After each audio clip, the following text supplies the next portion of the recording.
Let's begin with this breaking news coming in. Kejriwal files fresh plea in the Supreme Court to extend the interim bail.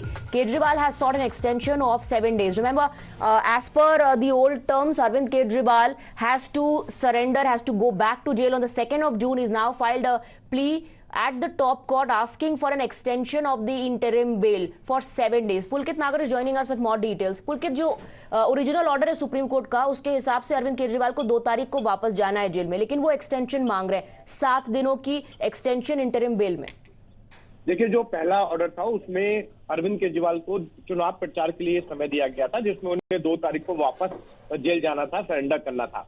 लेकिन अब जो खबर आ रही है वो ये कि अरविंद केजरीवाल का वजन लगातार घट रहा है। 7 किलो वजन घटने का दावा आम आदमी पार्टी कर रही है और इसके साथ ये भी दावा कर रही है कि जो मैक्स के डॉक्टर हैं उन्होंने कुछ जांच की है जिसमें कई चीजें कम पाई गई हैं, तो ऐसे में उन्हें कुछ गंभीर बीमारी हो सकती है। इसी के लिए उन्हें आगे जांच करानी होगी, बहुत सारे टेस्ट कराने होंगे, जिसके लिए अब उन्होंने सुप्रीम कोर्ट में 7 दिन की मांग वाली याचिका लगाई है। जी, तो 7 दिन का एक्सटेंशन मांग रहे हैं अरविंद केजरीवाल। जाहिर तौर पर इस पर अब पॉलिटिकल रिएक्शंस भी होंगे। हेल्थ आप कह रहे हैं कि एक वजह बताई जा रही है। उनकी पत्नी भी जब प्रेस कॉन्फ्रेंस तो नहीं, मीडिया एड्रेस या स्टेटमेंट रिलीज करती थी, तो लगातार उनके हेल्थ को लेकर के चिंताजनक वो नजर आती थी और कई स्टेटमेंट्स भी दिए गए कि अंदर उनके साथ व्यवहार गलत हो रहा है।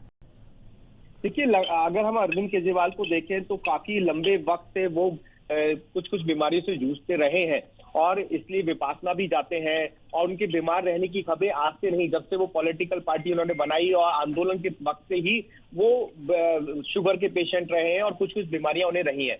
अब इस बात को लेकर सवाल उठ रहे हैं कि अचानक अरविंद केजरीवाल का वजन इतनी तेजी से क्यों घट रहा है और इसी को लेकर जो सलाह ली गई है, जो सूत्र बताते हैं मैक्स के डॉक्टरों से, तो उन्होंने ये सजेशन दिया है कि आपको तमाम टेस्ट कराने होंगे क्योंकि एक साथ वजन घटना कहीं ना कहीं किसी गंभीर बीमारी। लेकिन पुलकित एक बात बताइए, क्योंकि अब हर कोई जो है इस बात को एनालाइज करेगा, इसका विश्लेषण करेगा। क्या इससे पहले ऐसा कोई प्रेसिडेंट है कि ऐसा हो चुका है कि कोई इंटरिम बेल पर बाहर है और वो एक्सटेंशन के लिए अप्लाई करता है कोर्ट में, तो क्या उसकी बात हेल्थ ग्राउंड्स पे कोर्ट ने मानी है कभी इससे पहले?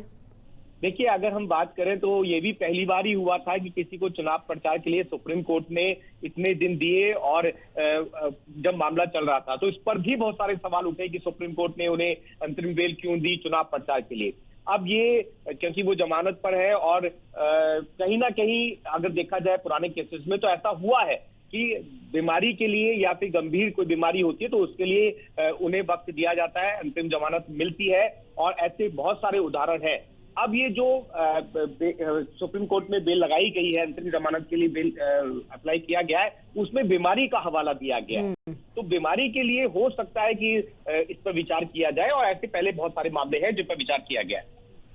तो हो सकता है ऐसा, लेकिन हालांकि हम कोर्ट को सेकंड गेस नहीं कर सकते। कोर्ट का क्या फैसला रहता है इसके लिए हमें इंतजार करना पड़ेगा। पुलकित, बहुत शुक्रिया आपका। So Arvind Kejriwal has filed an appeal to extend his interim bail by 7 days, and like Pulkit was telling us, health has been cited as a concern, asking for extension to the interim bail. As per the actual order, he has to surrender on the 2nd of June, but he is now seeking an extension.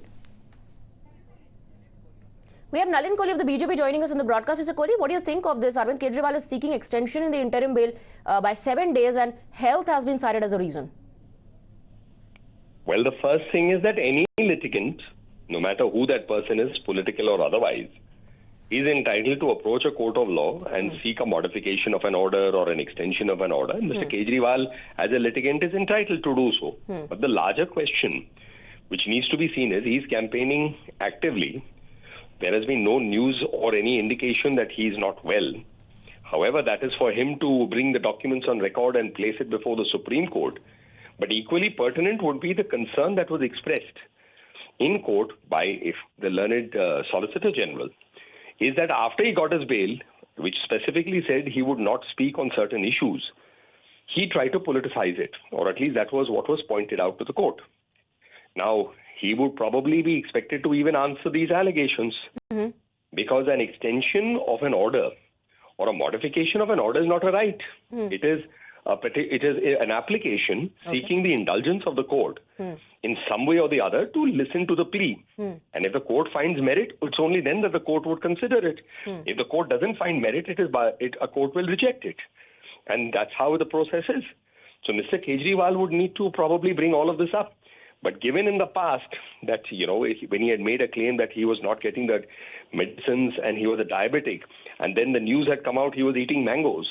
At that time also these concerns were there that All right. whether a health condition is being expanded. All right, I guess we'll have, like you said, every litigant has a right to approach the court, and Arvind Kejriwal is also a litigant in this case. But we'll have to wait to see how the court looks at the matter. Thank you very much, Mr. Kohli, for joining us. We're moving on. We have some